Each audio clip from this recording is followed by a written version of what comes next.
This week, the Denver Broncos take on the evil empire that is the New England Patriots. Carl and Nick preview the game. You are listening to the Huddle Up podcast.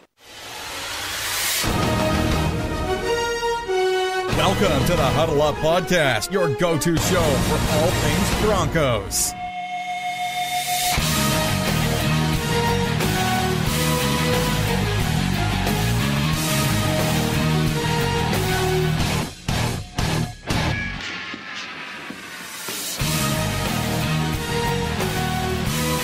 Once again, Broncos country, it is time to huddle up. I am Carl Dumler, and with me, as always, we have Nick Kendell. Nick, this last Sunday was quite the disgrace, and so I thought here real quick, I'd give you the chance to hype up your Iowa Hawkeyes taking down the Ohio State. You guys can't see it right now, but I'm dabbing just back and forth. The Paxton Lynch just over and over again, super awkward. It was awesome. I mean, I love the system that we're running here at Iowa. Brian Ferentz is the son of head coach Kirk Ferentz, and he was, unfortunately, this is kind of ironic, but he was in the Patriots organization for a few years, offensive quality control, and then he was the tight ends coach for Gronkowski and Aaron Hernandez in those years where those Patriots had those awesome offenses. Some of my favorite in the NFL the past few years when they ran that 21 personnel, the two tight ends. And the Iowa Hawkeyes this week, 4 touchdowns and over 180 yards to their two tight ends, who are both sophomores. So I think it's an offense that's going to stick around for the next couple of years, and I'm excited about it. I'm actually trying to convince my friend to road trip up to Madison, Wisconsin to watch the game there this weekend. So we'll see, but it's a fun time to be a Hawkeye, and I'm also loving that not loving, it's a little bittersweet, but I think the Iowa Hawkeye quarterback might be a better NFL player than anybody the Broncos have on the roster right now, quarterback-wise. Quarterback-wise. It's hard to argue anybody being a better quarterback than what we have on our roster right now. It's pretty bad. But not good. Yeah. Anyway, this show's focus is all things that pertain to your Denver Broncos. We'll be bringing you the game previews every single week to get you ready for the upcoming game and how to be watching the game, hopefully, as a smarter fan. With Nick and myself being film junkies, we'll be bringing you these previews with a scout-based perspective, breaking down the matchups from a player's skill set and, of course, an X's and O's perspective. You can follow myself on Twitter at Carl Dumler MHH, as well as follow Nick at Nick Kendell MHH. Be sure to tweet us any questions or opinions you have because we live for talking Bronco football. You can also follow the podcast Twitter account at HuddleUpPod. Make sure you check out ours and our co-writers' written content at milehighhuddle.com, a part of scout.com and an affiliate of the CBS Sports Digital Network. We know you listeners are as football and Bronco crazy as we are. So please give us a click and subscribe to us on iTunes as well as Stitcher. Don't forget to share us on Facebook and Twitter. We wouldn't be here today without you listeners. So please take the time to rate and subscribe to let your voices be heard on how you enjoy our show. We also want to let you know that today's episode is brought to you by MyBookie.net. MyBookie.net is all about the excitement of making accurate sports predictions on your favorite teams without having to risk any funds. It's totally recreational and there are all kinds of prizes. In today's climate, the fantasy industries have made watching football a lot more interesting. So go to mybookie.net and compete for great prizes, totally free. Well, we've made it to week 10 for the Broncos. And, of course, we're not quite where we were hoping this team would be. And I was really hoping that this game against the Patriots would be just a huge game for playoff implications. And it's nowhere near that. And I get the great joy. Maybe it's not going to be a great joy. We'll find out soon enough of getting to go to this game on Sunday Night Football. Ordered this back when they had the half-price tickets going on, and I was just so excited for this, and I was hoping maybe my boy Paxton would get the chance to start. Doesn't sound like that's going to happen. I think they've already named Brock Osweiler the starter for this week, and just there's not a lot of hope right now. I don't know. I don't know how else to say it. It's just kind of this isn't the Broncos' year. I guess maybe that's the easiest way to say it. Every team has those down years. The Patriots are going to have a down year eventually when Brady retires and Hoodie retires. And that's coming in the next few years, you would hope, right? Gosh, it's time. Goodness gracious, I am so tired of them. I hate them. I don't like the Raiders and the Chiefs, but I'm so tired of the goddamn Patriots. It's enough. And you have we live in flyover country. I'm sure you probably know Patriots fans, just like stupid bandwagon fans. Not bandwagon, but like, oh, these teams are good. I played them in video games growing up, so now I'm a Patriot fan. Look at my Tom Brady jersey. Get out of here. You're the worst. You're the worst kind of fan. Go put that jersey away with your LeBron James jersey and your Sidney Crosby jersey, and you probably cheered for the Russians in Rocky IV. Like, just get out of here. Yeah, it always cracks me up. Patriot fans love to do the whole the NFL hates us and they're always out to get us. And I'm going, you have 5 Super Bowl trophies. How much are they really out to get you? I'm sorry, but they've gotten some nice breaks, some nice calls. What was that called against the Raiders back in 2002? Yeah, Tuck rule. Yeah, the Tuck rule. They've had some nice bounces go their way to be where they are today. And oh man, yeah, I know plenty of Patriot Homer fans or bandwagon fans. They're everywhere for sure. You and I we're both in that range where kids are starting to figure out who they like, and they of course go towards the team that's winning at that time. And so a lot of people our age seem to be those Patriot fans. So I love to have them beat, love to see them cry a little bit because they always have something to say. I remember just thinking back on Brock Osweiler in that 2015 season and how many of them after that snowy game where he made that nice comeback, win in overtime. Oh my goodness, the refs, they're out to get us. They are so terrible. And then Bronco fans came to the rescue and tweeted out a bunch of pictures of like Von Miller having guys grab him from behind and bear hug him to the ground, and and no call, of course, being on those plays. Just kind of the normal for Von Miller. That's just kind of how that goes for him on most games. But yes, big game. Well, I mean, I say big game, but just because probably the biggest rival for the Broncos over the last 6-7 years, Patriots. I know you like to have those divisional rivals, but when you think about games that have mattered most, it's really been against the Patriots. Playoff games, games that decide home field advantage. So, yeah, these have been really big games, and it's been really nice that the Broncos, for the most part, have been able to handle the Patriots. But this game, especially after what happened last week, it's hard to have a whole lot of confidence. But I do think the Broncos have some advantages if they can take advantage of them. That's always the key. And so I wanted to start with that, with a big key matchup for the Broncos, and it is their offensive line versus the Patriots' defensive line. What do you think about this matchup? Yeah, the Broncos' offensive line did not have a good game last week. Granted, the Philadelphia Eagles' defensive front four is probably one of the best and deepest in the NFL. I'm not sure if you know Schwartz, Jim Schwartz. Mm-hmm. He is let me make sure this is 100% sure. Jim Schwartz is the defensive coordinator right now with the Philadelphia Eagles, and he is the guy who was just monumental for a bunch of those great defenses with the Titans in the mid-2000s and the Bills, and always been a guy who's been great for the the defensive line. And man, he has a unit that's working on all cylinders right now. I don't want to break down the Eagles too much. Bronco fans kind of saw what happened there, but Brandon Graham absolutely took Garrett Bowles' lunch money. Either the worst or second worst performance Garrett Bowles has had this year. And Leary, I mean, he gave up, 6 or 7 hurries when he's only given up one the previous 7, 8 games combined because Fletcher Cox is an absolute man-child. So luckily for the Broncos, the Patriots' defensive line is not nearly as scary as what the Eagles have. They do not have monsters on the defensive line that the Eagles have, and they're not as deep either. They just picked up Ricky Jean-Francois today. I don't know if you saw that, but they also they picked up Ricky Jean-Francois, guy for the I think he was a LSU Tiger for years, played for the Colts. Never been a great player, but decent bench piece. Lawrence Guy, been a solid player for them. Dietrich Weiss, former 4th round pick.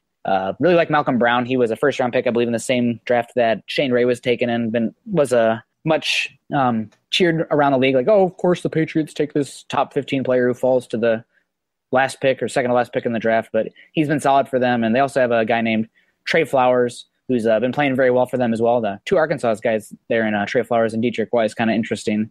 But overall, this Patriots defensive line, they don't really have great names on paper, like individual talent-wise, but they're good because that Bill Belichick system is good. They're having a solid year. They struggled to start the year, but overall, especially with that secondary that once Gilmore was benched, has been playing better. They do enough to get it done, especially when you have a offense being led by Tom Brady with the weapons that he has this season. Yeah, they're definitely playing more of and they've done this before with Belichick, but bend don't break. Yeah. They are dead last in yards given up per game, but they only give up like 22 points per game. So they'll give up a lot of field goals. They'll get some turnovers. They'll let you drive the field a little bit. So there's going to be some hope as the Broncos move the ball and get into some scoring position.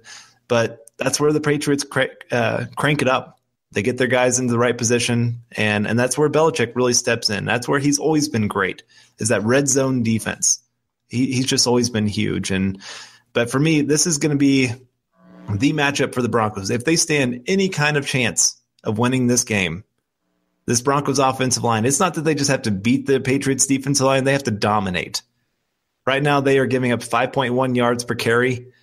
I would say this is where the Broncos running backs, they got to average that. They maybe even more than that. They got to have a couple really big runs. I think it was 2 weeks ago for the Patriots before their bye week that the San Diego Chargers, LA Chargers, there we go. Oh my goodness. I thought I was past that by now. But LA Chargers and their running back, I think, had an 87-yard touchdown run. And it was just beautiful. They were pushing the Patriot defensive line backwards all the time, and which San Diego my goodness. Okay. LA Chargers. I got it there. They don't have a great offensive line. They've been dominated in the trenches this year.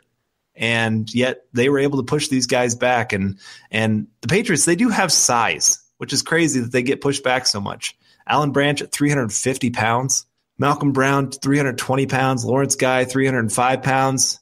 So they've got some size on that defensive line, but they get pushed all over the place. But again, like I said, when it matters most, they seem to show up the most. And if the name of the game is score, if you can't outscore your opponent, you don't win. Thank you, John Madden. but that's just kind of how it is. And so the Broncos are going to have to figure out how to especially run in the red zone and take some pressure off of Brock Osweiler and that passing offense. And so this is a get right game. This can be that in the sense of offensive line. You went out and had one of your worst games, if not your worst game of the year. Now go out there and have your best game of the year, and you have a real shot. This is honestly probably the worst defensive line the Broncos will play all year, in my opinion. Would you agree with that, or is there another one that you can think of? No, I'd agree with that. And you make a good point about them having some serious size with Alan Branch and Malcolm Brown, but they don't always play with the best leverage, especially Branch. He's kind of an older guy. I mean, he's 6'6", 350. So it's not always the strongest guy or the biggest guy that wins the point of attack. It's normally the lowest guy. And that's something that, being 6'6", 350, Alan Branch doesn't really get. He can get pushed out. He's a run stuffer technically, but still he's not a typical like plug type of defensive tackle that you see in there these days. Not the squat types. But yeah, the Broncos are going to have a good chance to run the ball pretty well. And this is honestly, the offensive line should be happy. They've had just a gauntlet of front sevens that have been just incredible the last month and a half. And finally, we're getting a matchup where they actually look like they can win some of these matchups. A lot of people have been piling on Watson, and he has struggled in pass blocking, but I thought he actually played a pretty decent game last week. How many pressures, sacks did he give up? I think he only might have given up one pressure. And granted, he did not open up the holes we were used to seeing in the run game, but neither did Leary, neither did the entire offensive line. I mean, what did we have? 50 rush yards? It was ugly. Yeah. Not good. So that's just it. Is Watson really, and we talked about this at the beginning of the year, Watson doesn't have a whole lot of experience, even though he's been in the league for 4 years. I think this is his 5th year now. He doesn't have a whole lot of experience because of injuries. And on top of that, he didn't grow up in America. He didn't really grow up with American football. And so he's kind of always learned on the go a little bit. And we kind of thought, hey, maybe this guy, things will start to click as the season goes on. As he gets a little more experience, if he can stay healthy, things can really, really work out well for the Broncos. And I think we're starting to see some of that. So as much as I know everybody's going, we got to get a new right tackle, come up this, in the draft or free agency, free agency, unless some people get cut, there's not a great answer coming in free agency. So it'd have to be the draft. But maybe Watson, he's got himself a 7 games here Is that right? 8. Or 8 games? 8 games. 8 games. Yeah. Sorry, I forgot about the bye week. Yep. 8 games to really prove himself that maybe he should be able to stay here. And he did great against – I thought he did the best of all the offensive linemen for sure. Much better than Bulls on the other side. That was sad to see with Bulls. And yeah, but again, not surprised. Brandon Graham is probably one of the most underrated defensive ends in football right now. Right. Exactly what we said on this show. We said that defensive line, one of the best in the NFL, and there's some guys in there that just should have their names a lot more known than they do. So, yeah, again, this is a great get-right game. They got an opportunity to actually dominate this group and show up in the run game, show up in the pass game. I think they only have, 16 sacks total as a unit? Yeah, not great. Not great at all. That's bottom 10 in the NFL. So this should be a game that this unit really takes over. And if they can't, well, then I'm sorry. It's not good. They have to win. And not only win, but dominate for the Broncos to stand a chance. And part of that is if they can win in the trenches, if they can win with the run game, it keeps that crazy offense that the Patriots have. I watched a couple of their games today. Oh, it is fun to watch. It really is. I mean, as much as I hate the Patriots, they are a fun offense to watch. And one of the players that they use so well, and this is matchup number 2, is Gronk. Oh, my goodness. This guy, even though he's lost a little bit of a step, this guy is still one of the biggest and best weapons in the NFL. And so matchup number 2, Gronk versus our linebackers and safeties. And we talked about it last week. Broncos are going through a 3-game stretch here against some of the best tight ends. And they even caught a break this last week with Ertz out. This is what drives me crazy. I mean, they had backup tight ends that they still gave up 5 catches for 80 yards and a touchdown. I thought we had better talent there, I guess. And really this comes down to the whole defense just kind of gave up in that game. They really did. Talib, one of the most disappointing games. I've seen him get beat before, but I've never seen him give up on a play before. At least not like what I saw a couple times in that game. But beyond him, I mean, just the linebacker, safeties, terrible communication, guys not knowing where they're supposed to be, some wide open targets. It just, for being what most people thought was a top 3 defense in the NFL, to go out and get embarrassed like that just can't happen. And especially against tight ends, backup tight ends like that. And this week, you got Gronk. I mean, maybe I wouldn't say he's the best tight end in the NFL anymore. No, I got to give that to Kelsey. But still, this year, 34 catches on 58 targets, 509 yards, and 5 touchdowns. He has 8 catches of 20-plus yards. Man, he's still amazing. Honestly, like Gronk, he's not the best tight end ever. I'd give that probably to Antonio Gates due to longevity. Tony Gonzalez is up there as well. Gronk's not going to have as long of a career. I mean, just with the injuries and everything, I just don't see him lasting as long. But the peak that Gronk had at tight end is unprecedented. Never seen anything close to that. His peak years were just unbelievable, and he's still a top 3 tight end in football. And the thing is, I think he could be putting up numbers like he used to, but he doesn't have to. And why would they use him in that way when he's, has durability concerns? They got wide receivers now. Before, they used to only have, that slot receiver, and whether it be Welker and or Edelman, and then the tight ends, Bennett, Gronk, who they got this year? They traded for Dwayne Allen, but he's still just a freak. I mean, how can you guard him at his size to move like that down the seam? 6'6", 6'7", 270 pounds, and then you have a 6'1" to 6'3" linebacker or safeties. Tom Brady just literally has to toss it up there. He doesn't even need to really get separation, and he has great the ability to high point the football and athleticism to be a seam threat. I mean, it's just, what do you do? What do you do? Especially when you have a guy like Tom Brady who can isolate that matchup, see when it's the perfect time to go to it, and just pick on you. So Phillip Rivers to Antonio Gates probably statistically is the best quarterback to tight end ever, probably cumulatively. But as far as dominance goes, Brady and Gronk, there's nothing like it. There literally is nothing like it. I completely agree. And so we find ourselves here 3 weeks in a row, pretty much having this be one of the key matchups of got to stop this guy. You gotta keep him out of the end zone. Got to keep him from being able to pick up those big third downs that you think, oh my goodness, it's 3rd and 10. All right, we're going to get him off the field, and boom, here comes Gronk across the middle, and somehow he's open. That's what's crazy is how often he's actually wide open. Yeah. For as big of a weapon as he is, as big of a guy as he is, you just wouldn't think this guy's going to be wide open on a play, and he is. And he doesn't have to be wide open to catch a pass. I mean, like you said, he's got incredible body control. He has some of the best hands. I mean, his hand size, I didn't even look it up. I need to look it up to see how big his hands are, but the ball looks miniature compared to anybody else. Yeah, I don't know. They got to stop him. They got to figure out some way. And the Broncos have actually done decently against Gronk when their starting safeties in the past have been in TJ Ward and Darian Stewart. Stewart has actually done pretty well against him just in, I don't know, Stewart always does well of taking out his legs for a big tackle, making Gronk have to think a little bit that a big hit's getting ready to come at him. But we just don't have that this year. We don't put any fear in these guys that something's going to happen to them. And which was a little bit disappointing in which game was it that Simmons got his big hit and got flagged for it? Oh, yeah. I want to say it was the Chargers, but I don't remember. I remember that when that happened, though. Yeah, he did get the flag, and he actually brought the wood, and I thought it was a clean hit. I did, too. Led with the shoulder. Too. Yeah. And so, yeah, it seems like they just can't catch a break, that when they do have a big hit, they get penalized. So just tough to be a safety in the NFL right now, but they still got to figure out a way to contain Gronk in this one, because I can promise you they've been watching the tape and seeing this tight end matchup, and I'm sure Gronk's sitting here going, man, I'm about to have a 2-3 touchdown game right now. So I really hope that doesn't happen. I hate seeing him spike it. Yeah, and you're going to be there to see it live in all its glory. Dang it. You'd probably be able to feel the Gronk smash. No, I'm just kidding. I haven't been to a game in so long, so I'm excited to get there.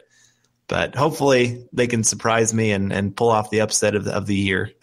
It would be the upset of the year. That's how poor they've been playing. It's really disheartening. Yeah, I looked up the hand size for you. It's 10 3/4 inches long, which was the 95th percentile for all tight ends. It's nearly the size from thumb to pinky of an entire football. Jeez. Well, there you go. That's why it looks so tiny in his hands. That's crazy. That is incredible. No wonder the porn stars love him so much. Anyway, had to get a dig in there. One thing also that Gronk does not get enough credit for, because it's not sexy, but he really is just a phenomenal blocker as well. He's an extension of the offensive line. That's honestly, when I hear a tight end, scouting report or a compliment, you can always talk about how good of a route runners they are, how they use their hands, red zone weapon. But when I hear that they're an extension of the offensive line, I got to check it out, because having that guy that's a sixth offensive line there just really adds such a special dynamic to that unit, because it not only helps you with your run game, it can help you with a tackle that can struggle or against a really good edge rusher, but it also just makes you less predictable. Is it going to be a run play? Is it going to be a pass? I mean, if you're bringing in a tight end who's obviously a blocker, or a tight end who's obviously a receiver, it gives your hand away. You kind of know where it's coming. But when you have a guy like Gronk who can do both at a very high level, you have to stick it. What do? You go to nickel formation, they're going to run on you. You go to base, they're going to pass on you. So he's a special player. I really hate the Patriots. I can't stress that enough. I hate the gosh darn Patriots. But Gronkowski is probably one of the most fun, unique players, offensive weapons-wise, that I've seen in the last decade. And fortunately and unfortunately, just because I like good players in the NFL, just to have good players in the NFL is good for the league. But I think he's on the downswing now. But this is a game where he might show some people that he's still got Gronk in him, unfortunately. Hopefully Todd Davis is back this week. We had some comments from Chris Harris Jr. that he thought were taken out of context about how the Broncos are missing TJ Ward, that they shouldn't have cut him. Paraphrasing, that was the gist from draft talk, not NFL draft talk, NFL football talk. Chris Harris Jr. didn't say he said that so much, or that wasn't really his intention, but still, they're missing a guy like TJ Ward in regards to playing tight ends. Parks has been, I'd say, more miss than hit, and Simmons is more of a free safety. They just don't have that physical presence and a strong safety right now. They're not playing Jamal Carter. I don't know why Jamal Carter looked great in preseason. I'd like to see him get a little bit more play, especially with this season slipping away, kind of evaluate some of those younger guys. But Gronk's in line for a big game, and if the Broncos want to have a chance to keep up with the Patriots, they got to figure out a way to slow them down, and that could make or break the game. I'm not going to do that for my key matchup. I feel like I've hit on tight ends and the linebackers quite a few times, just because that seems like it's a key matchup every week. But yeah, it's a big one, and if they can slow down Gronk, they could win. Good luck. I like it. Taken. Good movie. Now, we still have a lot to get to, but first we want to once again say thank you to our sponsor, MyBookie.net. MyBookie is all about the fun and excitement of making accurate predictions on your favorite teams without having to risk any funds. Site members can make picks against real spreads, lines, and totals for major sports leagues and associations, as well as college sports, and compete for great prizes courtesy of MyBookie. MyBookie.net is the greatest, most professional, and most importantly, totally free and 100% recreational sports prediction service you can find on the web. Instead of the typical head-to-head challenges and handicapping contests, MyBookie.net goes beyond the basics and offers members a true betting platform that will make users feel like they were in a real betting site. Unlike most betting services, MyBookie.net is a completely free site that allows you to make daily predictions and bet and win real prizes at no cost. MyBookie is not a gambling or a play-for-money site. It's a free sports wagering website built for millions of sports fans to provide them with a platform to participate in picking games, predicting scores, and compete for free prizes without risking any of your hard-earned cash. Just like the Office Pick'em contests and fantasy football, MyBookie brings a deeper enjoyment and excitement to watching our favorite teams by increasing the stakes. It is fun, and for no cost, you get to make predictions and qualify for prizes. Again, the service is absolutely free for all users, and we want to say thank you to MyBookie for sponsoring the Huddle Up podcast. All right, well, this is a matchup that I feel like every single year when we play the Patriots, we know it's coming. It's going to be an issue, and gosh darn it, every time they exploit it. They probably do this using these guys offensively better than any team in the NFL. And that is using the Patriots running backs as receivers specifically, and how the Broncos linebackers are going to match up with them. Honestly, the way Marshall has been playing and Todd Davis being injured the last 2 weeks and safeties, I mean, it goes hand in hand with the tight end. But this has just been an Achilles heel in the Broncos. And when the no-fly zone is playing well, which they did not do so hot last week, but when they are playing well, this is probably tight ends and running backs have been the only way that you can attack this Broncos defense. And the Patriots are the team that I think has probably had the most success of it. I mean, they've Deion Jones, James White, Rex Burkhead. We'll go all the way back to Kevin Falk, for Pete's sake. Patriots get those running backs in situations where they can be in the open space and just be playmakers. I'm not really much of a prayer. I know you're a very religious person there, Carl. If the listeners don't know that, Carl's a pastor who works in the church. But I was praying that the Patriots didn't get Christian McCaffrey, and I was praying that they didn't get David Johnson when he was coming out. I was a big fan of him. Went to University of Northern Iowa, so I feel like I had a little more insight than the average person. And thank God they didn't, but still, they used those running backs in such a unique way that I think I'm surprised more teams don't use it. But then again, most teams don't have a Tom Brady. That's just it. I watched, like I said, I watched a couple of their games just today, and it seemed like almost every time a team blitzed, a lot of other teams in the NFL, this is what they do. They see a blitz coming, they keep the running back in to help. Patriots don't do that. They send their running back out, and Tom Brady sees blitz coming. He throws it right to the running back. He doesn't hesitate. He just, there it is, dump off.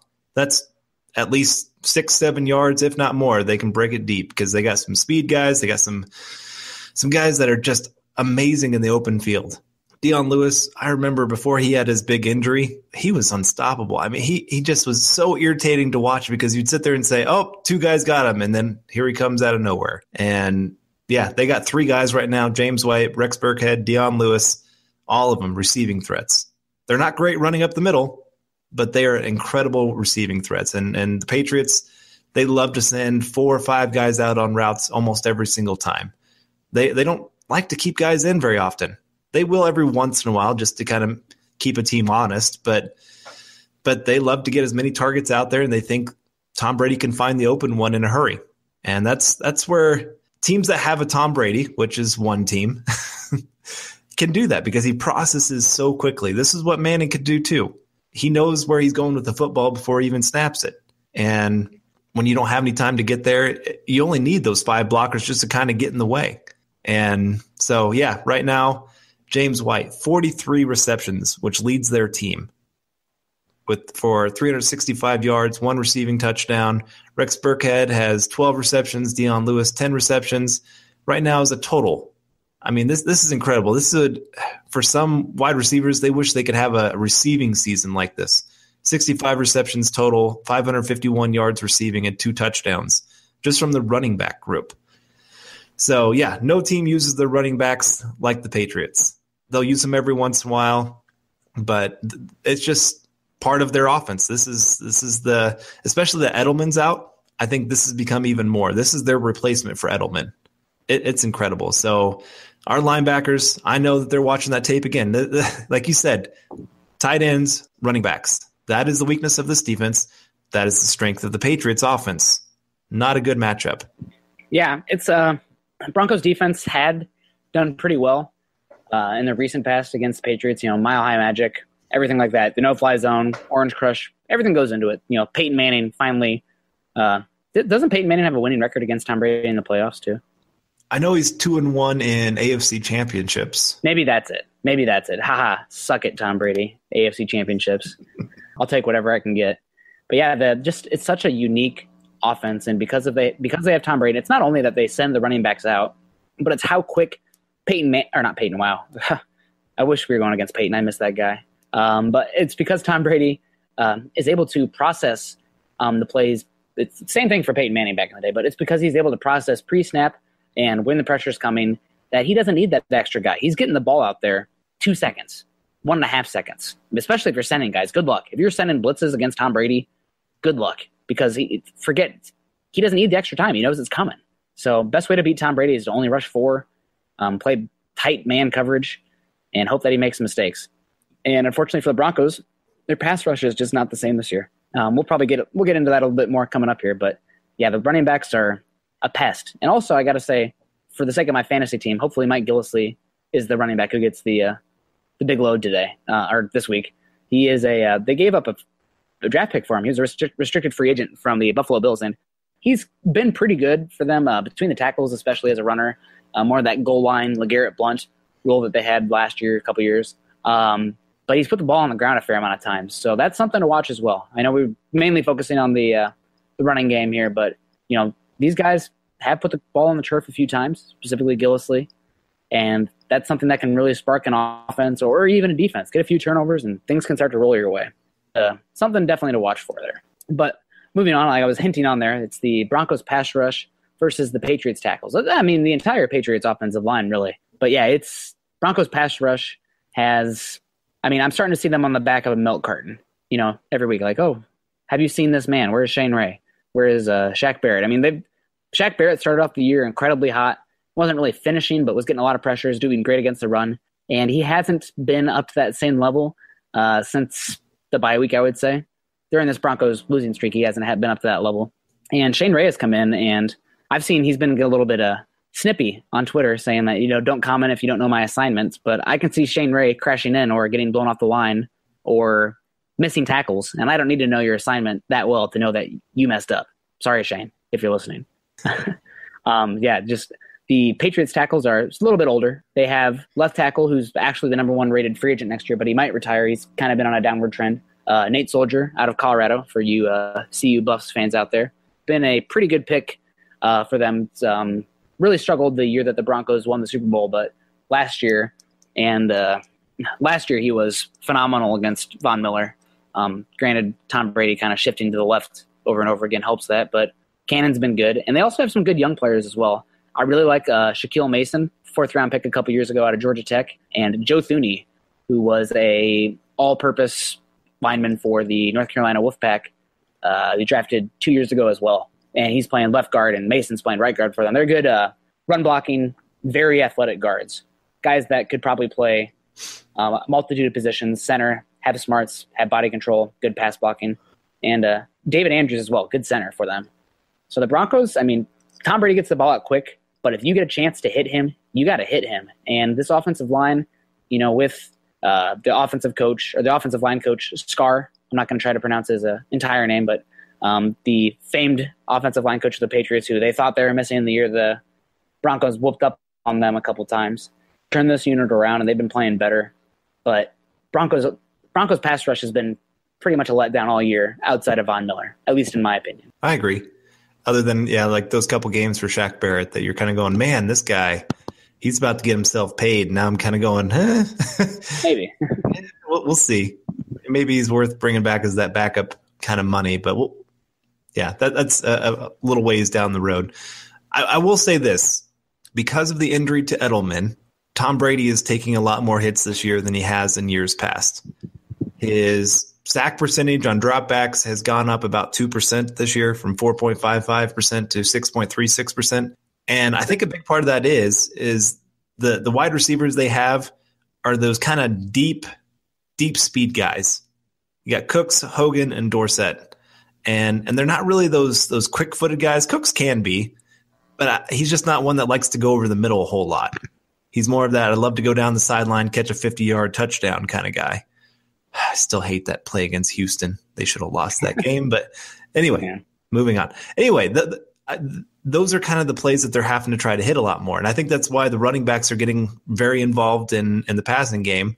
Because, again, without Edelman, they just don't have that quick hitter for those third down and shorts or just to keep a defense honest on guarding those middle grounds. And so Tom Brady is having to hold on to it a little bit longer. He has one of his deepest air yards per attempt of his career this year, which is pretty crazy considering how old he is. You'd think he'd be wanting to get rid of it a little bit quicker. But so there's an opportunity there.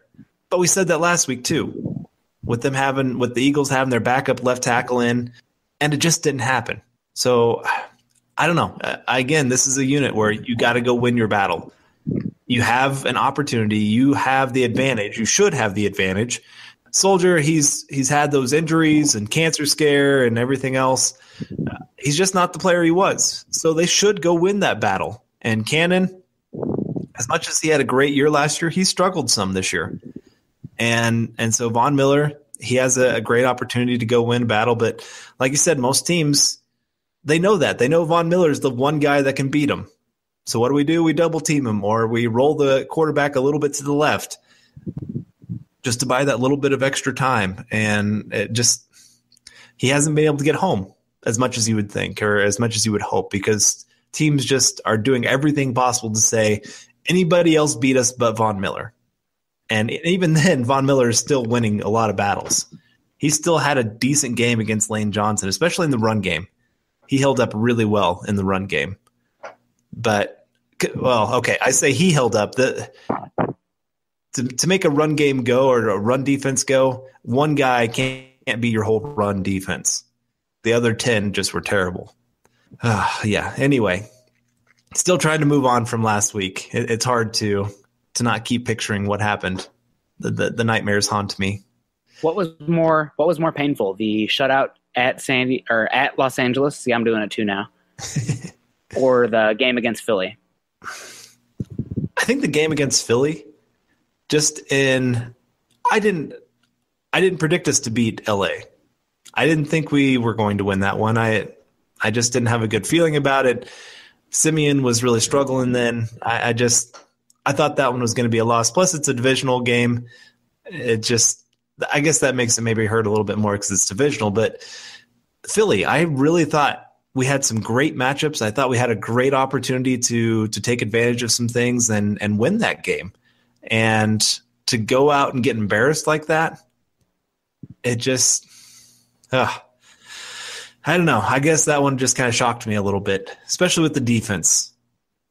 Like, I guess that's part of it with the San Diego game is, okay, our offense was terrible. Well, they've been terrible most of the year anyway.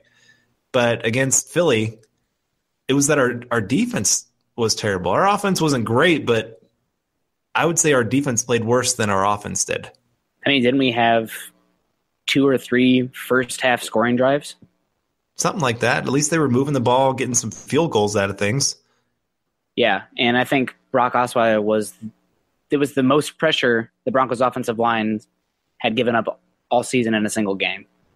But I felt like Brock's pocket movement was a little bit better than what we saw from Trevor. Either way, I mean, you're trying to pick between, 2 piles of garbage. I mean, can't we just agree that they're both not good?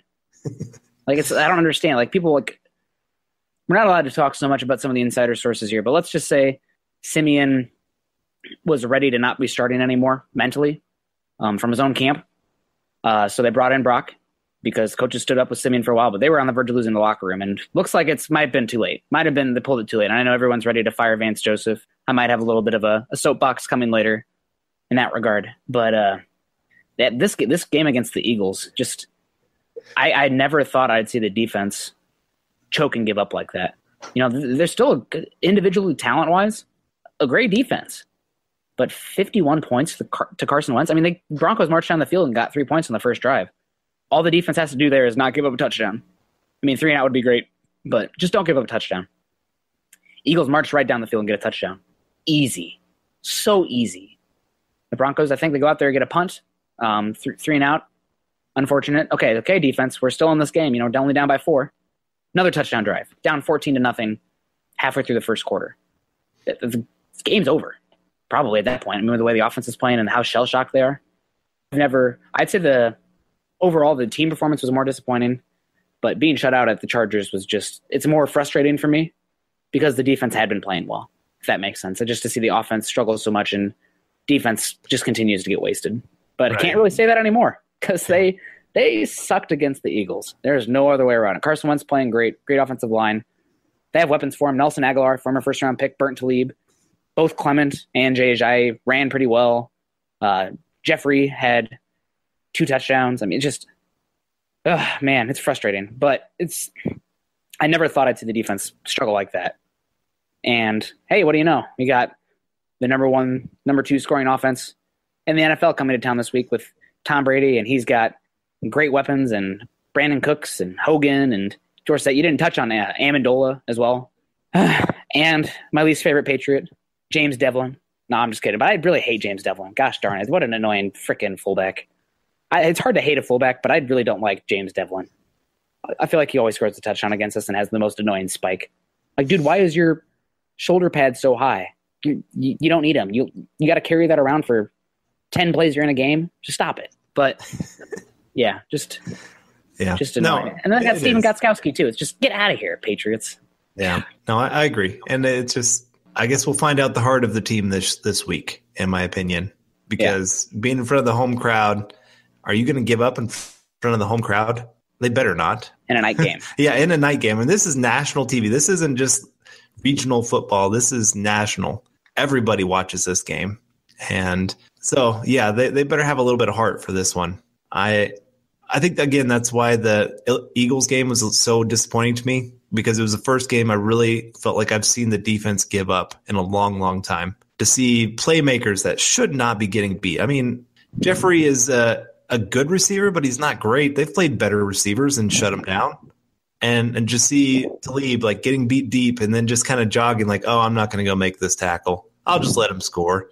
I'm sorry. That's embarrassing. And it's embarrassing to us as fans because you and I love football to an obsessive point, and beyond that. Yeah, it really is. But just especially for the Broncos, we live this stuff. We eat and breathe this stuff, and so when I see my own team quitting, it's embarrassing. I'm sure they've heard enough of it on Twitter and Facebook and everything else this week from fans. It's just so disrespectful to me to Pat Bowlen. What he's done for this franchise, and you better go out there if you're wearing orange and navy and white or whatever for this team, this franchise, haven't had back-to-back losing seasons since the 60s. One of the best teams ever. I mean, you want Pat Bowlen to get in the Hall of Fame. You know one way that's going to happen? Not getting blown out. Not going out there and failing to execute. Or, as Vance Joseph said this week, freelancing. I don't know about that. I don't have the assignments in front of me. All I could see was guys wide open and guys not making plays. And it's frustrating. It's very frustrating. And like Chad and Will talked about on the Reactionary podcast this week, it's Broncos lose this game. I mean, season's over at 3-6, right? Season's over at 3-6. There's no way they're rattling off. What would it be? 7 wins in a row to close the season? Nah, I don't see that. That's crazy talk. More like we're finishing with a top 10 pick. You don't believe in my boy Paxton? Well, do you believe in your boy Paxton? No, I don't. Anything can happen, I guess. Yeah. Magic's great. It's wishful thinking. I think he can play better than what we've seen from the other 2 quarterbacks, but that's really not saying a whole lot right now. And that kind of brings us to our X Factor section of this podcast. And last week I did pick Brock Osweiler to be my X Factor. It just the new quarterback coming in, they're going to make him have to go out there and beat him. And he didn't do it. I thought he had a better game than Simeon, of course, did against the Chiefs. But again, that's not saying a whole lot. like you said earlier, it's two piles of garbage. Well, this one has just a little less garbage than the other one. It's still garbage. And he made some terrible throws, should have had about 2 or 3 more interceptions on his total, that the Eagles just dropped some pretty easy ones and made some pretty terrible decisions. He was making quick decisions, but that doesn't mean he was making good decisions. But yeah, I was hoping to see a little bit more. I didn't have high expectations for Osweiler. I think that's what a lot of people kind of misunderstood with this whole quarterback change. Of a lot of people going, well, it's just exchanging one bad quarterback for another bad quarterback. Well, you're losing the locker room with the other quarterback. He's lost all confidence in his game. It doesn't mean it's going to work out. Doesn't mean it's going to be great. There's no great answers walking through the door for the Broncos. I know every fan out there wants to see the Broncos make the playoffs. We do too. We would love to see the Broncos make the playoffs, but there's not a good answer coming through the door anytime soon. And it's just the situation we find ourselves in. And I hate to say that. I really, really do. But you couldn't leave Simeon in there. Even Simeon knew you couldn't leave Simeon in there. And so Osweiler, he was just kind of a change for the sake of change.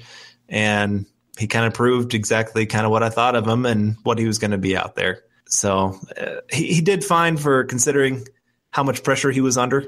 He had to make some bad decisions just because he had to kind of heave it up there, plus playing from behind so quickly.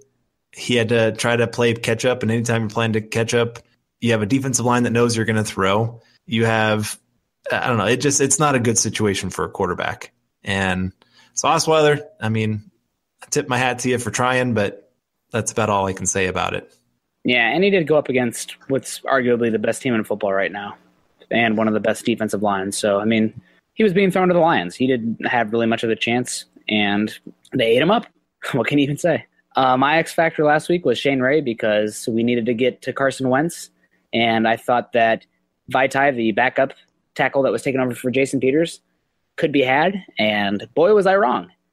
Shane Ray did not make much of an impact. In fact, I think he was almost a negative impact, especially in the run game. They ran at him multiple times, and they got by him multiple times. He struggled against that run game, setting the edge. And I think one of the worst games I've seen from him for last 2 seasons was this week, because he not only was he not getting at the quarterback, but he was getting blown off the line of scrimmage in the run game. So I guess I was right to say that was the X factor, but he needed to step up, and he didn't. Granted, missing all that time with that injury that he had, just coming back 2 weeks ago against the Chiefs, he's going to be a little bit slow, but I did not expect him to lose his legs as well, so to speak. And he's been struggling, and like I said, he's been snapping on social media as well. So Shane Ray, get your head in the game, boy. We need you. We need you. You're a first-round pick, and we haven't been getting pass rush, and got a tougher matchup this week, but you got to get after Tom Brady. So what can you say? I definitely lost that one. Another ho-hum week. Who do you have this week, Carl? I picked C.J. Anderson. Just as I said earlier with the offensive line against their defensive line, if the Broncos stand a chance of winning this game, C.J. Anderson has to go have his best game of the year. And I don't mean just go out there and have a great game. I mean go out there and dominate. Control the clock. We're mile high. I mean, that's a huge advantage. That's one of the best advantages in football. And so if the Broncos can go out there and have that dominating run game that runs down their defense, maybe get them so worn down in the fourth quarter that you get to go out there and score a couple times to really keep this game close, you just can't give up on the run game for sure. And I don't know. I just think C.J. Anderson has to go out there and just dominate. Yeah, if we're going to have a chance, the run game's got to carry it. That's very true, and I'm expecting Bill Belichick's going to take that away. But maybe we'll get some more Brock magic like the last time the Broncos played in Mile High against the Patriots on Sunday Night Football. I mean, one can hope, right? Yeah. That was beautiful. But yeah, who'd you pick? I have Aqib Talib. Patriots have some decent flanker options at wide receiver. We talked about him a little bit. Brandon Cooks, Hogan, Philip Dorsett. And with the way Talib played last week, I'm really concerned that he could be checking out. I think he's potentially heard the rumors that this might be his last season in Denver. And he's making a business decision maybe to not continue. I mean, obviously he's out there. He's still a football player. He's going to compete. But just that Aguilar one, man, that really left a bad taste in my mouth. So Talib, we got some great wide receivers. Tom Brady coming to town. And if he tries to do too much or doesn't follow the game plan, doesn't execute, this game could get out of hand quickly. So Talib, let's instead of going that way, let's add another pick 6 to that record. We're going to break that record here, hopefully in Denver. So play better this week, and if Talib does well against Cooks and those outside wide receivers that the Patriots have stacked up this season, Broncos could slow down the Patriots enough to keep the game close and give them a chance to win it in the end. All right, good pick. Good pick. Did you want to do game plan mode this week? Yeah, let's just do the Patriots, though. How about how we'd attack the Patriots. Okay. So both of us be the Broncos? Yeah. Okay. You be the offense, I'll be the defense. Okay. All right. Well, we have made it to our game plan mode. And this week we're going to kind of change it up of I'm going to take the Broncos offense and Nick is going to take the Broncos defense. And we're going to both talk about how we would attack this Patriots team. And I think I've already pretty much kind of hinted at how I would attack this Patriots defense. Run it and run it some more and maybe run it some more. I don't know. I know that they're going to stack the box. I really know that they are. So you can run play action off of that, but continue to run it because they really can. They can get beaten. They can get pushed back. Even when they're trying to stop the run, they have struggled. That San Diego game, gosh, every time. LA game, that LA game was just a big one for me when I was watching it, of just watching LA's offensive line dominate the trenches. It was crazy. They shouldn't have gone away from the run game as much as they did. And it really set up some play action opportunities and really kept the pass rushers from being able to fully rush after the quarterback. That's another part of the run game that just plays off of that. And one thing that we kind of saw in that Chiefs game, when the Broncos were running so well, play action worked great because they just couldn't crash down on the quarterback every time. So I want to run it down their throats, and I want to get some speed rushes to the edge because they are vulnerable to the edge. They don't have the speed to get there anymore. Their linebackers are not the most athletic guys out there. And some of their corners are not exactly the greatest tacklers either, is something else that I kind of noticed. So get Jamal Charles to the edge. Get him a little more involved in this game. And then Booker, maybe a few swing passes to him as well because he's such a great receiver and great in the open field. But this is a running backs game for me, and it keeps that Patriot offense off the field and helps you out on the Broncos defense a little bit there. But also, this is another game where DT and Sanders, they got to go win their matchups because they are going to get some one-on-one opportunities. And so go out there, make a big play. The Patriots have, what is it? I think they are worse than the NFL. And I was going to talk about this here in a little bit. Right now, of wide open targets allowed of 57 through 8 games. So DT and Sanders, they're going to have some opportunities where the Patriots are going to get confused in their secondary. They have, as bad as the communication has been for the Broncos, it's been worse for the Patriots in their secondary. So look for those opportunities and hopefully take advantage of them. That's what I would do. What would you do on the defense? After last week's game against the Eagles, like I talked about, and going up against Brady, what do you do? Something we didn't really talk about so much when talking about the edge rushers versus the Patriots offensive line is the best way to beat Tom Brady is to get interior pressure. And right now the Broncos do not have a single player on their defensive line that I trust to get consistent interior pressure. Derek Wolfe has beefed up, and he's looking a little bit more hulking out there than normal. It's helped the run game. I think it's helped the run game tremendously, but he's not getting that interior pass rush. I think he's dropped tremendously his rate of pressures per game at QB hurries, hits, everything. Like he's not getting home like he used to. And then you have Adam Gotsis, who, again, second-year player, coming to his own, first-year starter, playing better and better, but not ready to take that step as a pass rusher yet. And then for as much as Sly Williams got poo-pooed by the media and team and everything like that, he was a better pass rusher than Pecco. That's just the truth of it. And we don't have any guys that I trust, to consistently get in Brady's face. So what I'm going to have to do is I'm going to have to play tight coverage and hope that he doesn't beat me over the top. So that means Talib, Harris, Roby, locking down those guys, being physical on the outside, pushing them off the ball. I mean, Brandon Cook's super fast, not a big guy. You can out-physical him. Hogan can win up some side balls, but he's also not the best athlete on the outside. And then you got to hit Gronk. We talked about it with Travis Kelce, but you got to hit Gronk. You don't want to be dirty, but every time he touches the ball over the middle and you can lay a decent hit on him, especially, low, because that's honestly the way you have to take him out. It's not playing dirty. It's just like, how do you take out a 6'7", 270-pound dude? You got to go low. So you got to hit him and hit him repeatedly and just be out physical. And also you can't let those running backs beat you consistently. When you do get to the quarterback, you got to have somebody on those running backs in the flats and the flare routes, because otherwise they can, even though you're getting to Tom Brady and you're covering things down the field, running backs in open space can get you 6-7 yards and sustain drives. And that is one of the most frustrating things about watching this Patriots team. Overall, though, with the way the team played last week, it's really going to be a big game. I'm not sure if it's coaching, if it's Joe Woods is just such a huge step off from Wade Phillips, who I thought Joe Woods was doing pretty well to start the year, calling games. But the last few games, it seems like not as good. Granted, they did pretty darn good against the Chiefs, but last week the dam broke. And let's see if we can have the Dutch boy put his thumb in the dam and stop that leak here for a little bit, at least on the defensive side. But yeah, got to hit Tom Brady and got to get some turnovers. I mean, strip the ball. Be aggressive. If you're going to get a personal foul penalty, this is the game. Don't be afraid to be a bully.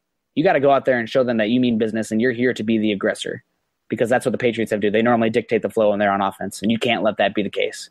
So it's really an uphill battle this week. I can't believe how much of a 180 I've done on this defense. This Eagles game's got me all out of whack, because I used to think this was the rock of the team. I mean, no matter how bad the offense is playing and the defense is still going to be frustrated, they're still going to do things. And last week it broke. So this is another tough offense, and hopefully they can get home and hit Brady and create some turnovers and just give this team a chance. Just if you don't win the game, at least make it competitive to the fourth quarter. This is a great team we're going against, but if they come out this week like they did last week, I mean, they're going to get booed off the field. So I will be one of those people.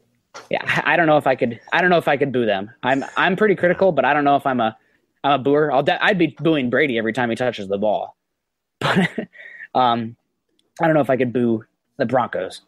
That said, I mean, the fan base is pretty irritated and the locker room is pretty irritated. And if they put out a goose egg like they did last week, it could get ugly quick. And unfortunately, because it's the only game on, they can't switch from it.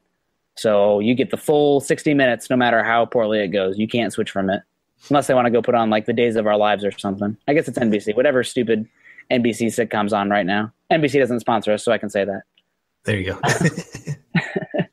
But yeah, that's where I'm at right now. And honestly, we need a splash play on defense to have to give this game a chance. We need Von Miller magic or Aqib Talib pick six or something. But something's got to give defensively, a magic play. Otherwise, we could be looking at 5 losses in a row. And that's not what you want to see. Longest losing streak in Elway's career is 4 games, and we don't want to extend that anymore. Yeah, it looks pretty daunting for sure. Yeah. You watch, like I said, what this Patriot team does, especially on offense, is what you wish the Broncos could even get close to. Just how well-oiled of a machine it is. You think, oh, it's 3rd and 5. Maybe we can get a stop here. Oh, nope, never mind. They just make it look so easy, and they have guys wide open. The play calling, as much as I know Bronco fans hate Josh McDaniels, he is a good play caller. He does some good design, and he knows his players. Like I said, when Edelman goes out, all of a sudden, hey, and they were using running backs in the receiving game, but it's so much more this year compared to years past. And they adapt. Next player up. I mean, they really live by that. They believe that their system is just better than you. And so far, it's been proven to be true. But it is helped by having a Tom Brady at the helm. I mean, that just makes all the difference. So I would love to see Tom Brady do his whining and crying to the officials of they hit me, and that would be something beautiful to see. But we'll move on to our final section here of the what to watch for, of what we're really watching for in this game. And last week I said the pass rush. We've already hit on that quite a bit of how little it showed up, and how much it needed to show up. And yours, I wanted to get more to yours because we've talked about mine already quite a bit. And you said Osweiler pocket movement. Yes, Osweiler's pocket movement was something I thought would be key. And honestly, despite the outcome of the game, I think it was key. Osweiler was pressured the most any Broncos quarterback has been this season, yet he did not take nearly as many sacks as one would think because of that. And I would say a big reason for that is because of Osweiler's pocket movement. I mean, we saw it in the first drive where you saw, I think it was Leary get beat by Fletcher Cox, and you saw Osweiler drift to the left, find a little space to step up, and then deliver a catchable ball. You know, it didn't turn out long term the way we wanted it to in that game, but because of Osweiler's pocket movement and ability to just move around and buy time and find the soft spots, we did 6 or 7 sacks where Siemian would have gotten popped and, you know, taken a hit like he took against Melvin Ingram where he almost took his head off. So it didn't really make a difference in the game in the end, unfortunately. But that said, I think that it is a big improvement from what we saw in weeks prior, and it's something that we should continue to see, although I'm not as big on it this week because I don't really respect the Patriots' pass rush and defensive front like I respect the Eagles. This week for me, it's QB pressures and QB hits. You got to get Tom Brady frazzled. You got to get him in his head, and the only way you do that is if you hit him multiple times. Both times the Broncos have beaten the Patriots solidly. What do they do? Derek Wolfe, Malik Jackson, DeMarcus Ware, Von Miller, those guys are in Tom Brady's face, even though he gets rid of the ball quickly, in his face almost immediately, and putting him on the turf, hitting him, making sure that he's not comfortable to step up in the pocket, and is thinking about, instead of reading the coverage so much, he's reading the pocket more so, and thinking about that. I mean, it just adds a whole other level of complexity, even for one of the greatest quarterbacks to ever play the game. That's something that he couldn't overcome. And the Broncos have stunk big booty the past few weeks at getting to the quarterback. Even though Von Miller is playing as good a football as he has his entire career, I would argue, with how impactful he's been and how much he's getting doubled and chipped. The other guys got to step up around him, and they're just not doing it right now as pass rushers. So for me, it's got to be QB pressures, QB hits, QB hurries, and sacks on Tom Brady this week. Good choice. Mine would be the big play chances. I said earlier that the Patriots have given up the most wide open targets allowed downfield, 57 through 8 games. And so there's going to be some big play opportunities. And the teams that have beat the Patriots this year are the teams that have been able to take advantage of those. And I keep thinking of that Chiefs game, week 1, where they dominated that fourth quarter with some wide open guys and actually seeing Alex Smith throw down the field. So Brock Osweiler, he's going to have to hit a couple big plays down the field. Really get that defense to back off and respect that they can hit the big play. I mean, that's what every team has done this year. Every team pretty much after the first couple games has dared the Broncos to hit the deep ball. And Osweiler didn't really do it much last week. Siemian hasn't done it much all year. So I don't know. I just keep picturing, and I keep trying to go back to happy memories. And that 2015 Brock Osweiler game in the snow, hits Emmanuel Sanders down the sideline, deep down the field, huge play, love it. I think he hit DT for another big play as well. That's what we need to see. That's what has to happen in this game. And so that's what I'm going to be watching for, to see if we can do that, especially maybe early in the game. If you hit one early, oh my goodness, that opens up everything for the game. Yeah, how good would it be to actually have a lead? I know we had the 3-point lead for like 2 seconds this last week, but go into the second quarter with a lead. That would be amazing. And the offense hasn't held up that end of the bargain, nor has the defense. I mean, the defense has been playing solid this year until last week, but I feel like every single game, first, second drive is the same story as last year, but the first, second drive, they're giving up points and they're playing from behind, and that's just not how this team is built to win. You got to be playing with the lead so the running game is more viable, and then that opens up the play-action pass. Doesn't matter if it's Siemian playing quarterback, Brock Osweiler, you or me. We're not having a top 15 quarterback this year, just period. That's what it is. So that means you have to get a lead, play with that run game, and then go off that run game with the play action pass. So we've been saying it all season. It's easier said than done, but that's just how the team is built. So we'll see. But I'm totally with you. It'd be nice to get some big plays, especially from DT and Emmanuel Sanders. I feel like those guys are just starving for some big explosive plays. They need some highlights. This highlights from the past few seasons are kind of sad and pathetic. All right, well, before we get out of here, we want to say thank you to our sponsor, Audible. Get a free audiobook download and a 30-day free trial at www.audibletrial.com/huddleup. over 180,000 titles to choose from for your iPhone, Android, Kindle, or MP3 player. Again, that's www.audibletrial.com/huddleup. All right, now before we get out of here, the last thing we'd like to touch on is our predictions. And I won't go too in-depth on this one, but I have the Patriots winning this game, unfortunately, 31-17. I think that this Broncos team looks pretty broken emotionally. I'm not sure what's going to go on with the coaching staff. I mean, I'm more of somebody who wants to give the coaching staff time to get in their guys, get in their scheme, get in their system. And if that means, potentially getting rid of some of the veterans that think they know better than the coaching staff, just so be it. I mean, that's not good for a team. That's not sustainable for a team. But if this team looks lost right now, it looks like they haven't bought into the system, haven't bought into the coaches, just haven't bought into each other. So I think this is going to be another loss and going to put the Broncos to 3-6 on the season and inch them one step closer to a top 10 pick and a real shakeup and honestly pretty intriguing offseason. As we were that last little segment there and you were talking, I was kind of thinking of my prediction, and the first number that came to my head was 31-17. Wow. And then I was going, no, you know what? It's at home. Give them a little bit more credit. So I'll go 27-17. And Patriots? Yes, Patriots winning. Yeah, I after last week and just really, the last few weeks, how can you really predict the Broncos? I know we predicted the Broncos win last week, and they got us all hyped up thinking this quarterback change could maybe get a little more spark back to the team and end up pretty much being the exact opposite almost. It seemed like, I don't know. Offense had a little more spark. Defense had zero spark. But this week, home crowd, I feel like they're going to have a little bit of pride on display, and you just can't do that in front of your home crowd. So 27-17, defense does okay. Offense, I just can't get it done. Can't get enough. I feel you, and it's frustrating. I know there's a lot of people wanting the Broncos to can Vance Joseph and everything. And, maybe he is an incompetent guy, but I personally can't can a guy halfway through his first season. I'm, as the listeners know, a very loyal Iowa Hawkeye fan, and the Iowa Hawkeyes have had only 2 head coaches since like the 70s. We had Hayden Fry for frickin' ever.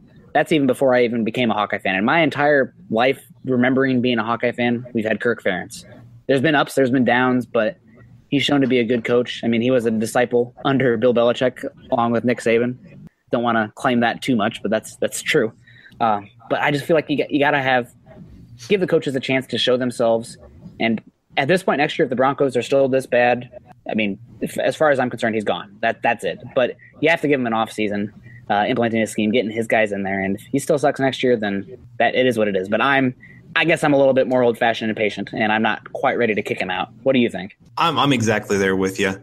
This was supposed to be Elway's guy, and the guy that he wanted even right before he found out that Kubiak would be available. And so to say 8 games in, nope, he's done. He's got to be out of here.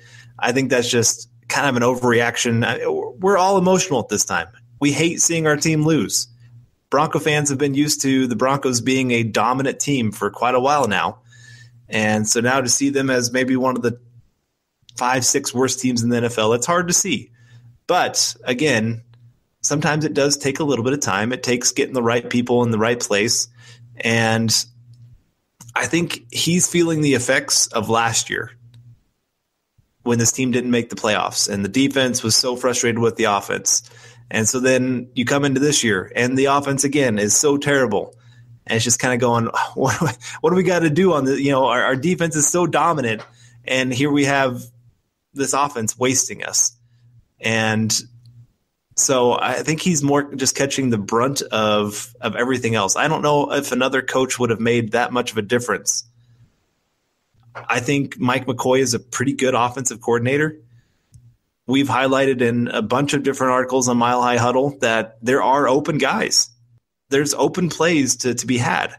I will say some of the disciplinary things that are going on, penalties, guys not being in the right position, some of that I think does come on to coaching.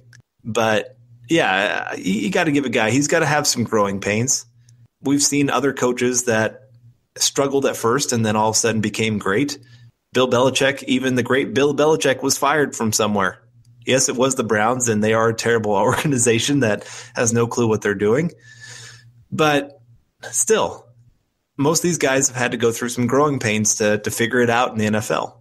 And I want to give Vance Joseph his time because I think he does. I think he has some skill sets to be a good coach in the NFL. But again, it's going to take getting the right guys in the locker room. And maybe that does, like you said, mean some veterans that have been around for a while that think that they know better. Maybe it's time for them to go and get those wide-eyed young guys in there that, oh, I'm in the NFL. Coach says something. All right, I'll go do that. Hungry. And yeah, Hungry. Exactly. The Broncos just haven't had that same hunger since they won the Super Bowl. That's just the fact of the matter. And when those guys were hungry before they all went out and tried to go get paid and stuff like that, which, hey, that's great. I encourage players to go out and get paid while you can because this game, you never know when it's going to be taken away from you.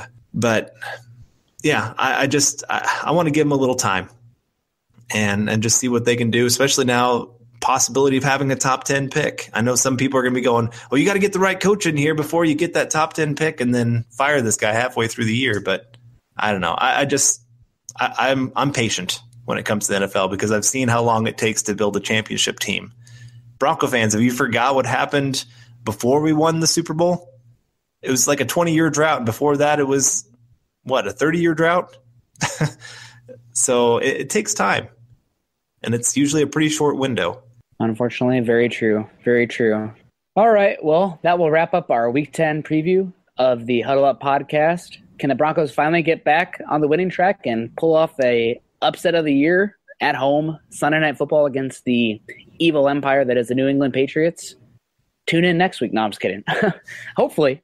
But we'll see. Carl will be there cheering them on, and hopefully a lot of you guys will be there as well. And if you are going to be there, maybe shoot Carl a tweet. I'm not sure what Carl's plans are in Denver, but he doesn't have many friends outside this podcast, I think. I don't know. I mean, it's just me and him talking all the time, I think.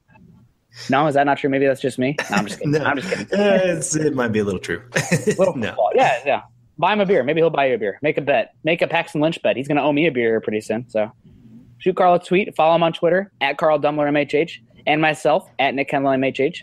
And find our Denver Bronco articles on Huddle Up, an affiliate of Scout.com and the CBS Sports Digital Network. Last week, I always like to do the keys to the game every week. Last week I did Lane Johnson versus Von Miller. This week, I won't say what I'm doing, but I have an idea. And Chad asked me to do a film piece, which is always a little bit more of a pain in the butt, but I'll probably do that sometime Thursday. What are you working on right now? I am working on – Chad had asked me to either take on viewing the Patriots offense or their defense and just kind of breaking them down.